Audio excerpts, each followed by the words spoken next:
Yang pertama sekali, kajian hadis tidak ada kaitan tuan-tuan secara umumnya dengan aliran pemikiran. Biasanya gitulah. Kecuali yang saya pernah dengar dalam hidup saya di kalangan ahli sunnah wal jamaah, ulama Hanafiyah, mereka mengaku mereka ada usul mereka sendiri dalam bidang hadis. Itu saja yang saya pernah dengar.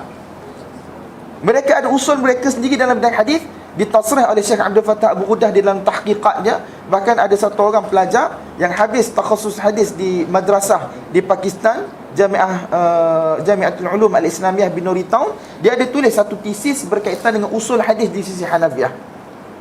Jadi tuan-tuan, itu je yang saya pernah dengar. Jadi ada orang kata ini pengkaji hadis Wahabi, ini pengkaji hadis Salafi, ini pengkaji hadis Sufi, ini pengkaji hadis Ahli Sunnah. Jadi sebenarnya tuan-tuan, label-label ini bukan satu perkara yang betul.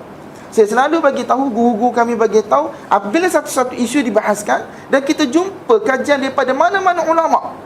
Tak kira lah Syekh Abdullah Siddiq Rumari ke, Syekh Abdul Fattah Abu Ghudah ke, Syekh Muhammad Awamah ke, daripada India, Pakistan, nama yang tuan-tuan tak pernah dengar tu, Maulana Kashmiri, Maulana Zakaria, Maulana Yusuf bin Nuri, Maulana tu, Maulana ni. Selagi mana kita ada maklumat berkaitan dengan isu yang sedang dibahaskan, maka kita ambil semua maklumat tersebut dan kita kaji dan kita teliti secara saksama dan adil. Jadi, masalah label-melabel sebagaimana dalam post Dr. Muammar, minta maaf banyak-banyaklah doktor, saya sebut nama doktor banyak kali lagi ni. Tak. Sebab apa? Sebab dia kata seolah-olah ini geng-geng pseudo salafi. Betul tak saya sebut? Sudo. Tak pandai saya bahasa Inggeris. Tak, pseudo salafi. Jadi, tu saya benci bahasa Inggeris ni. Tu lain sebut lain. Jadi tuan-tuan, itu mazhab saya. jangan Betul ke sudo? Jadi tuan-tuan, dia seller ni setengah jam ni. Jadi, apabila dia kata ini merupakan aliran yang tertentu, tak mempopularkan aliran tertentu, kemudian tidak amanah, tidak bertanggungjawab dalam penulisan. Jadi benda-benda ni tuan-tuan, benda mana kita kena elakkan. Kita kena elakkan. Sebab orang yang mengaji hadis, dia akan letak tepi aliran akidah dia ke aliran fiqh dia. Sebab hadis ini satu ilmu yang mana ada usul dia yang tersendiri dah. Ada ilmu hadis ذو قوانين تحد يدرى بها أحوال متن وسند فذلك الموضوع والمقصود أن يعرف المقبول والمردود. Tuan-tuan tahu tak siapa sebut tu? As-Suyuti dalam Al-Alfiyah dia. Maksudnya nak kata ini merupakan kaedah ulama-ulama hadis. Jadi pertama sekali kita elaklah label-melabel. Kita elak label-melabel, kita ambil manfaat daripada seluruh ulama hadis. Tak, Syekh Albani ke, Syekh Shu'aib Arnaud ke, tak Syekh Abdul Fattah Abu Ghudah ke, Syekh Muhammad Awamah ke, Syekh Zahid Kautsari ke, tak apa sahaja hasil kajian dalam bidang hadis daripada pakarnya, kita terima dan kita kaji. Nampak tak tuan-tuan? Yang pertama. Yang kedua, ilmu hadis ni macam ilmu lain juga, kita kena talaqi dan kita kena mengaji. Tak kira lah mengaji di universiti ataupun kita mengaji di pondok ataupun kita mengaji di mana-mana, tetapi dengan cara yang betul. Dan mesti dipraktis di bawah selian para ulama. Dr. Zaimi dah lalu dalam satu tempoh yang panjang, dak masa masternya, masa PhD-nya, dak peluang bertalaki dengan ulama-ulama hadis yang besar yang berada di Jordan. Jadi tuan-tuan, orang yang mana lalu ni dia faham bagaimana dia nak faham istilah para ulama. Bagaimana dia nak faham istilah para ulama, bagaimana dia nak memahami kalam para ulama, dia tahu bagaimana cara ulama mengkritik. Dan ilmu hadis ni bukan setakat kita pergi baca kutub sitah tuan-tuan. Dengar hadis, kemudian dibaca terjemahannya, dibaca syarah isi kandungannya, itu sahaja. Ada orang mengaji Sunan Ibnu Majah, tapi dia tak pernah sentuh pun rijal dalam Ibnu Majah, kedudukan perawi dalam Ibnu Majah. Sebab ini merupakan satu ilmu yang lain berbanding dengan baca Sunan Ibnu Majah dan mensyarahkan isi kandungan Ibnu Majah. Jadi orang yang mana habis mengaji kutub sitah sekalipun, tapi kalau tidak melalui orang kata proses mengkritik riwayat, bersama dengan kitab ilal, kitab ulama-ulama jarah ta'dil, soalat para ulama, soalan-soalan, kita tidak akan faham tuan-tuan. Last kali kita berbangga kita habis kutub sitah. Kita habis kutub sitah. Last kali kita rasa kita muhaddis. Tak. Sebagaimana kita mengkritik orang lain, kata kamu bukan muhaddis, jangan perasan pakai hadis, kita kena tuding diri kita juga. Kita bukan pakai hadis dengan hanya semata-mata habis kutub sitah. Nampak tak tuan-tuan? Sebab saya nampak kecelaruan yang banyak di dalam artikel ARG apabila mereka quote nama ulama, mereka sebut nama ulama dan nama kitab ulama. Contohnya dia kata Ali ibn Zaid ibn Jud'an, dia tidak tafarrud.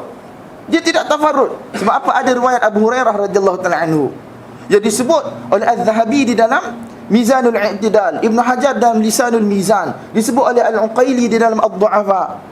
Kita bunyi nama kitab tu pun kita tahu dah itu merupakan kitab mengumpulkan hadis-hadis yang lemah. Sebab apa? Kita tahu manhaj para muhaddithin. Kalau dalam artikel yang dulu pasal Al-Qamah disebut oleh Al-Mizzi, disebut oleh itu, disebut oleh ini.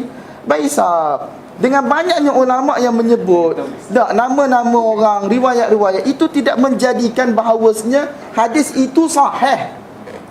Sebab ada doktor kita juga yang sebut, dia kata takkanlah Imam Bahaqi rahmatullahi alaih nak masukkan hadis yang munkar dalam kitab dia. Takkan tu kita boleh letak tepi. Sebab apa? Dalam bidang ilmiah dia tak macam tu, tuan-tuan. Manhaj muhaddisin ini merupakan satu benda yang penting. Dr. Uzaimi dia buat master, buat PhD, dia tahulah manhaj muhaddisin. Tak bahas satu-satu kitab dengan manhaj am, ulama-ulama dalam penulisan kitab, kitab rijal, kitab ilal, itu ini dan seumpamanya. Jadi tuan-tuan, manhaj muhaddisin kita kena belajar. Contoh yang saya baca yang terbaru, apabila cerita tentang hadis mungkar di sisi Imam Abu Hatim, mereka memaksudkan mungkar itu seolah-olah hanya pada tafarrud sahaja. Tafarrud sahaja, iaitu bersendirian dalam meruayatkan, bukan satu kritikan, bukan satu kenyataan untuk kata hadis itu tertolak. Mereka memaksudkan mungkar di sisi Imam Ibn Abi Hatim, Abi Zur'ah, dengan maksud bersendirian dalam riwayat. Saya kata ini tajanni ala ahli ilm. Ini orang kata seolah-olah buat jenayah. Tuan-tuan, banyak kitab ditulis tentang Ilal Ibn Abi Hatim. Antara yang sempat saya tengok, saya dah beli dalam 4 tahun dah kitab ni. Dah satu tesis master lebih kurang 400 muka surat lebih, iaitu hadis mungkar dirasah nazariyah tatbiqiyah dalam Ilal Ibn Abi Hatim. Dak sampai kawan tu Dr. Abdul Salam Abu Samha, dia orang Jordan tapi dia mengajar di, tak silap saya, di Dubai, anak murid kepada Syekh Hamzah Malbari. Dia kata apa? Dia boleh sebut Abu Hatim kata mungkar ada dalam 300 lebih sikit hadis, Abu Zur'ah ada dalam 50 hadis yang dia kata mungkar. Dia boleh bawa nombor, tuan-tuan, nak bagi tahu bahawasanya perkataan mungkar diguna di dalam kitab tu banyak mana. Dan dia bagi tahu penggunaan mungkar di sisi Abu Hatim dan juga Abu Zur'ah. Tesis, tuan-tuan, ditulis dan kita kena baca. Tiba-tiba kita baca Abu Hatim kata mungkar. No, Abu Hatim maksudkan mungkar di sisi tafarrud sahaja, bukan kritik. Nak kena sebut bel wakuf tak? Tak perlulah kot. Rasa-rasa sendirilah. Tuan-tuan, kita baca Dr. Rifat Fauzi tulis Abu Hatim dan juga kesan dia ataupun peninggalan dia di dalam bidang hadis.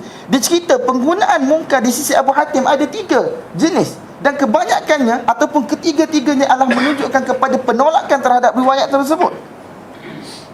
Kita nak cakap satu benda bukan bidang kita, tuan-tuan. Itu masalah dia.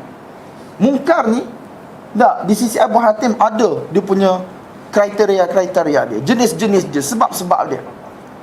Jadi kita jangan guna istilah orang lain pada istilah Imam Abu Hatim. Ini satu benda yang rosak.